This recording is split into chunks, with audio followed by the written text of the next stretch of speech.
Leo devotional ప్రేక్షకులకు నమస్కారం. నేను మీ లాలిత్య. ఈ రోజు మనతో పాటు మిస్టర్ శ్రవంతి గారు ఉన్నారు. ఆవిడతో మాట్లాడి బర్త్ నెంబర్ 7 ఉన్న వాళ్ళ లైఫ్ ఎలా ఉంటుంది, వాళ్ళకి వచ్చే అప్స్ అండ్ డౌన్స్ ఏంటి, వాళ్ళు ఎలా ఓవర్కమ్ చేయాలి వాళ్ళ లైఫ్ లో అనే దాని విషయం అడిగి తెలుసుకుందాం. నమస్తే అమ్మ. నమస్తే లాలిత్య. అమ్మ చెప్పండి, బర్త్ నెంబర్ 7 ఉన్న వాళ్ళు ఎలా ఉంటారు, వాళ్ళ బిహేవియర్ అవనివ్వండి, వాళ్ళ లైఫ్ అవనివ్వండి, ఎలా ఉంటుంది? 7 నెంబర్ అంటే డేట్స్ లో 7, 16th అట్లనే 25th ఈ డేట్స్ లో పుట్టిన వాళ్ళందరూ 7 కిందకే వస్తారు. నేను అందరూ చెప్పేది, నేను కూడా చెప్పేది ఏంటంటే 16th అనేది బ్లాస్టింగ్ నెంబర్. సో 16 నెంబర్ అసలు 7 నెంబర్ ఉన్న వాళ్ళకి ఖచ్చితంగా కరెక్షన్ ఇంపార్టెంట్. కరెక్షన్ అనేది చాలా ఇంపార్టెంట్ సిగ్నేచర్స్ పరంగా, న్యూమరాలజీ పరంగా. అందులో 16th అనేది ఇంకా ఇంపార్టెంట్ గా కరెక్షన్ తీసుకోవాల్సిన నెంబర్ ఇది. వీళ్ళు చాలా ఆధ్యాత్మికంగా ఉన్నత స్థాయికి వెళ్ళాలని ఆలోచిస్తారు. ఏదో ఒక లైఫ్ లో ఎక్కడో అక్కడ ఆధ్యాత్మికంగా ముందుకు వెళ్తారు. అందరికంటే కూడా చాలా సునిశ్చితంగా వెళ్తారు అనమాట. అంటే అది కూడా ఒక సైన్స్ లాగా వాళ్ళకి అన్ని ప్రూఫ్స్ లాగా ఉండాలన్నమాట. గురువుని ఎన్నుకున్నారు అనుకోండి, ఆ గురువు ఇప్పుడు ఎగ్జాంపుల్ సివి రామన్ గారు ఉన్నారు, ఎక్కిరాల కృష్ణమాచార్య గికే మాస్టర్ గారు ఉన్నారు. అలాంటి వాళ్ళని ఎన్నుకుంటారు. ఏదో నేను ఇన్ని పూలు పెడితేనే పని అవుతుందా, పాలాభిషేకం చేస్తేనే పని అవుతుందా అన్న వాదనతో ఉంటారు. అట్లా స్పిరిచువల్ గా ముందుకు వెళ్ళినా కూడా ఎక్కువగా చదవడము, వేరే వాళ్ళని ఫాలో అవుతూ, అలాంటి గురువుల్ని ఫాలో అవుతూ ముందుకెళ్ళడం అనేది ఉంటుంది నెంబర్ 7 వాళ్ళకి.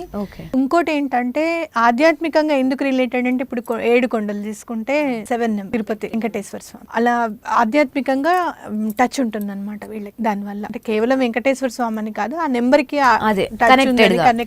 కనెక్టివిటీ ఉందని చెప్పాను మీకు. అలా సప్త సముద్రాలు, అలా మీకు నెంబర్ 7 అనేది నేచర్ కి కూడా కొద్దిగా కనెక్ట్ ఉంటుంది, స్పిరిచువల్ గా కూడా కనెక్టివిటీ ఉంటాయి. అయితే వీళ్ళల్లో వీళ్ళ మనసులో ఏముంది అనేది ఎవరికి తెలియదు అనమాట. పేరెంట్స్ కూడా తొందరగా తెలుసుకోలేరు. శత్రుత్వం అనేది ఎవరితోనూ పెట్టుకోరు. అందరితోనూ నచ్చినా నచ్చకపోయినా మాట్లాడతారు. అందరూ ఇప్పుడు మిమ్మల్ని వాళ్ళు మిమ్మల్ని తిట్టారు కదా, మీరు ఎందుకు మాట్లాడుతున్నారు అంటే, వాళ్ళు నన్ను తిట్టారు సరే మళ్ళీ వాళ్ళే వచ్చి మాట్లాడారు కదా అనుకుంటారు.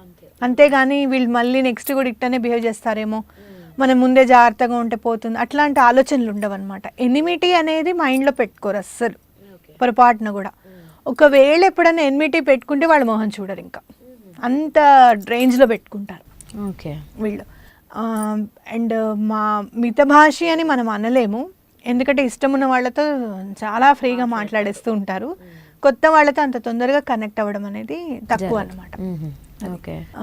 మీకు ఫిలిం పర్సనాలిటీస్ లో చూసుకోవాలంటే అనుష్క, తెలుగు హీరోయిన్ అనుష్క నెంబర్ 7 లోనే నవంబర్ 7th అమ్మాయి పుట్టింది. అట్లా కొంచెం ఏంటంటే వాళ్ళ లైఫ్ లో ఏం జరుగుతోంది అనేది అవతల వాళ్ళకి తెలియనివ్వకుండా వాళ్ళ పర్సనల్ గా అటు పెట్టుకోవాలి, గోప్యంగా ఉంచాలి అన్న ఫీలింగ్. ఎవరిని ఎక్కడ ఉంచాలో అక్కడ ఉంచాలి అనే ఫీలింగ్ లోనే ఉంటారు ఎవరైనా కూడా ఈ నెంబర్ 7. వీళ్ళకి కంపల్సరీగా ఎందుకు నేను కరెక్షన్ చేయాలి అని అనుకుంటాను, కరెక్షన్ ఇంపార్టెంట్ ఎందుకు చెప్తాను అంటే, రూలింగ్ ప్లానెట్ వచ్చేసి కేతు అనమాట.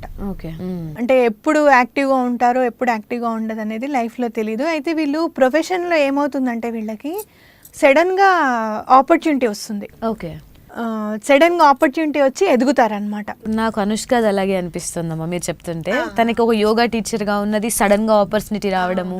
అవును, అమ్మాయి ఏమి పోర్ట్ఫోలియోస్ అవి ఏం చేసుకోలేదు. మొన్న నేను వింటే ఆశ్చర్యపోయాను. చిన్న పాస్పోర్ట్ సైజ్ ఫోటో తీసుకొచ్చి ఇచ్చింది. అసలు నా దగ్గర ఇదే ఉంది అని కూడా చెప్పింది. ఇంటర్వ్యూలో చూసాను పూరి జగన్నాథ్ గారు చెప్తుంటే. అట్లా వాళ్ళకి ఆపర్చునిటీ అనేది వెతుక్కుంటూ వస్తుంది, షైన్ అవుతారు. ఆ ఆపర్చునిటీలో కూడా షైన్ అవుతారు. లైఫ్లో ఎక్కడొక్కడ వాళ్ళకి ఆపర్చునిటీ రావాలి అనే టైంకి మాత్రం ఖచ్చితంగా ఆపర్చునిటీ వస్తుంది. Whether they are in correct signature కాదా అనేది పక్కకు పెట్టేసేయండి, కంపల్సరీ వస్తుంది వాళ్ళకి ఆపర్చునిటీ. అయితే ఎందుకు సిగ్నేచర్ చేయించుకోమంటున్నాను అంటే, ఆపర్చునిటీ అనేది వచ్చినప్పుడు దాన్ని సద్వినియోగపరచుకోవడానికి మనకి అవకాశం ఉండాలి. ఒకటి, దాన్ని ఎంజాయ్ చేయగలిగేంత ఉండాలన్నమాట.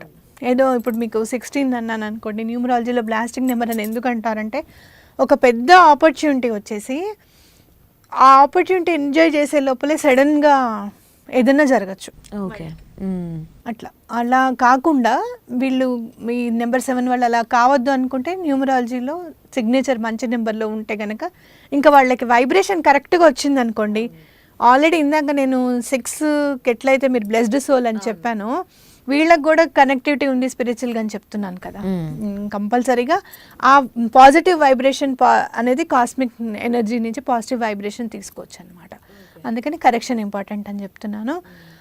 వీళ్ళు ఎక్కువ గురువుల్ని నమ్మడానికి అవకాశం ఉంటుంది. అందుకని గురువుల్ని తొందరగా నమ్మినా కూడా వీళ్ళకి ఇప్పుడు దత్తాత్రేయ స్వామిని అట్లా దత్తాత్రేయ స్వామి ఇన్కార్నేషన్స్ ఏమైనా కానీ వీళ్ళు నమ్మి ముందుకెళ్తే కనుక చాలా బాగుంటుంది. అయితే వీళ్ళు చాలా తెలివిగా ఉంటారనమాట. విపరీతమైన తెలివి ఉంటుంది. వీళ్ళ లైఫ్ కంటే కూడా అవతల వాళ్ళ లైఫ్ మీద ఇంట్రెస్ట్ బాగా పెడతారనమాట. వాళ్ళు ఎలా ఉండాలి, వాళ్ళు ఎలా చేయాలి, వాళ్ళకి ఇది చేస్తే బాగుంటుంది, అట్లా ఎక్కువ ఇంట్రెస్ట్ ఉంటుంది అనమాట. సేమ్ నా లైఫ్ వాళ్ళ లైఫ్ ఒకటే అనుకుంటా. సో కొంతమంది ఏంటంటే యూజ్ చేసుకొని వదిలేసేయచ్చు, లేకపోతే నాకు నువ్వేమంతా యూజ్ అయ్యావు, నేను చేయమన్నానా అని అనొచ్చు. మళ్ళీ అప్పుడు మీకు చెప్పాను కదా ఎన్మిటీ వస్తే దూరం అయిపోతారు అని చెప్పి. అట్లా కాకుండా కొంచెం అదొక్కటి కంట్రోల్ చేసుకుంటే వీళ్ళు సరిపోతుంది. టాలెంట్ బాగుంటుంది, ఎక్కడ మాట్లాడాలో తెలుసు, ఎక్కడ మాట్లాడకూడదో తెలుసు, అన్ని విధాలా బాగుంటుంది వీళ్ళకి. కలర్స్ వచ్చేసి లైట్ కలర్స్ ఎక్కువ యూజ్ చేయమంటాను నేను వీళ్ళని. ఏవైనా కూడా లైట్ కలర్స్. ఓకే. ఎక్కువగా వైట్ కూడా బాగానే ఉంటుంది వీళ్ళకి. అండ్ డేస్ వచ్చే వరకు ఆల్మోస్ట్ అన్ని డేస్ బాగానే ఉంటాయి. ఒక ట్యూస్డే ఒకటి నేను అలవ్ చేయను వీళ్ళని. ట్యూస్డే ఒకటి అలవ్ చేయను. ఏ పనైనా కూడా భగవంతుడికి దండం పెట్టుకొని నాకు హెల్ప్ చేయి అంటే మాత్రం వీళ్ళకి వర్క్ అవుతుంది. కాబట్టి రోజు వెళ్ళేటప్పుడు మీరు ఎవరిని నమ్ముతున్నారో వాళ్ళకి ఖచ్చితంగా దండం పెట్టుకొని నాకు ఈ పని అవ్వాలనుకొని బయటికి వెళ్ళారనుకోండి బాగుంటుంది. అండ్ ఇంకోటి వీళ్ళ గురించి ఇంకా బాగా చిన్న విషయం చెప్పాలి అంటే కొంచెం కోపము ఎక్కువగా ఉంటుంది కానీ ప్రదర్శించరు, అంత పైకి అంత తొందరగా ప్రదర్శించరు, వాళ్ళలో వాళ్ళే ఆపేసుకుంటారు. దానివల్ల కూడా ప్రాబ్లమ్స్ వస్తాయి, హెల్త్ కానివ్వండి. అవును, అట్లాంటివి కాకుండా ఎప్పుడైనా కోపం వచ్చినప్పుడు బయటికి లేదు అంటే దాని గురించి ఆలోచించడం. అరవమని నేను ఎలాగో చెప్పలేము, అంటే ఎక్కువగా ఆలోచిస్తారనమాట, ఎక్కువ ఆలోచన తీసుకుంటారు. ఇంకొకటి ఏదైనా దక్కలేదనుకోండి, అది నాకు ఎందుకు దక్కలేదు అనే దాని మీద కూడా ఎక్కువ చింత ఉంటుంది. ఇంకోటి ఎవరైనా ఏదైనా ఇది నాకు నచ్చదు అని చెప్పరు ఎవరికి. ఇప్పుడు ఏదన్నా కూడా చెడు జరుగుతున్నప్పుడు అది చెడు అని చెప్పగలగాలి, ఎక్స్ప్రెస్ చేయగలగాలి. ఏదైనా ఎక్స్ప్రెస్ చేయకపోవడం కూడా చాలా పొరపాటు, చాలా పెద్ద ప్రాబ్లం అవుతుంది. అవును, నాకు ఎందుకు చెప్పలేదు అని అడుగుతాం కదా ఎవరమైనా. నేను ఆ రోజే అనుకున్నాను తెలిసినప్పుడు నువ్వు ఎందుకు చెప్పలేదు అంటారు. అప్పుడు ఏమనిపిస్తుంది, కావాలనే చెప్పలేదు వీళ్ళు, ఏదో బ్యాడ్ జరగాలని చెప్పి అదొక టైప్ ఆఫ్ మైండ్ కి వెళ్ళిపోతుంది. సో కొంచెం కలుపుగోలుగా, బయట కనిపించినంత కలుపుగోలుగా ఏముండరు, లోపల వీళ్ళు ఇంట్రోవర్ట్ గా ఉంటారు.